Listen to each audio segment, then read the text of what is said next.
Celui qui a le pouvoir de vaincre le Seigneur des Ténèbres approche. Il naîtra de ceux qui l'ont par 3 fois défié. Il sera né lorsque mourra le 7e mois. Et le Seigneur des Ténèbres le marquera comme son égal. Mais il aura un pouvoir que le Seigneur des Ténèbres ignore. Et l'un devra mourir de la main de l'autre, car aucun d'eux ne peut vivre tant que l'autre survit. Celui qui détient le pouvoir de vaincre le Seigneur des Ténèbres sera né lorsque mourra le 7e mois. Telle est la prophétie du garçon qui a survécu au sortilège de la mort.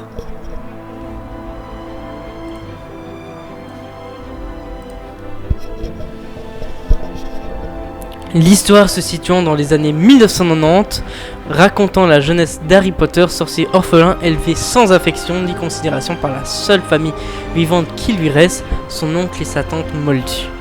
Le garçon découvre son identité de sorcier, son héritage tragique et la responsabilité qui lui revient grâce à l'intervention d'Hagrid pour son inscription à l'école de sorcellerie Poudlard. Harry est directement considéré comme le survivant depuis que ses parents Lily Evans et James Potter ont été assassinés par le puissant mage noir Lord Voldemort 10 ans plus tôt, alors qu'Harry n'était qu'un bébé. Il est parvenu à échapper de manière très inattendue au sortilège de la mort. La tentative de meurtre était motivée par une prophétie annonçant à première vue qu'Harry anéantirait un jour les pouvoirs de Voldemort. Cependant, le sortilège lancé par Voldemort sur l'enfant se retourne inexplicablement contre son lanceur et il le désintègre, en laissant le garçon intact, avec pour seule trace de cet événement une cicatrice en forme d'éclair sur le front. Le garçon devient par conséquent très célèbre parmi les sorciers, tandis qu'il demeure ordinaire chez les moldus. Plus l'histoire avançait et plus Harry se rapprochait de ce combat contre le puissant mage noir. Lors d'un tournoi où Harry avait été inscrit pour l'emmener vers un destin funeste, Que de Fer profita de le piéger et récupéra son sang pour faire revenir celui dont on ne doit pas prononcer le nom. Le sang d'Harry Potter coule alors dans les veines de Lord Voldemort et sont tous deux liés par le destin. La guerre commence donc à éclater. Une course-poursuite contre la montre pour sauver le monde de la sorcellerie débute.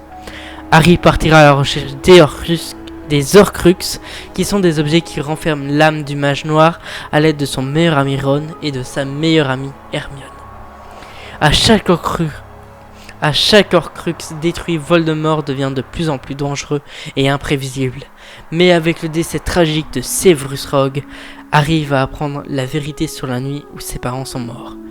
Une partie de Voldemort vit en lui. L'explication qu'Harry parle fourche-langue et sa connexion avec le Seigneur des Ténèbres n'était pas un hasard. Harry doit donc se sacrifier pour sauver l'humanité. À l'aide de tous ses amis, Harry finira par venir à bout de Voldemort, anciennement Tom Jedusor.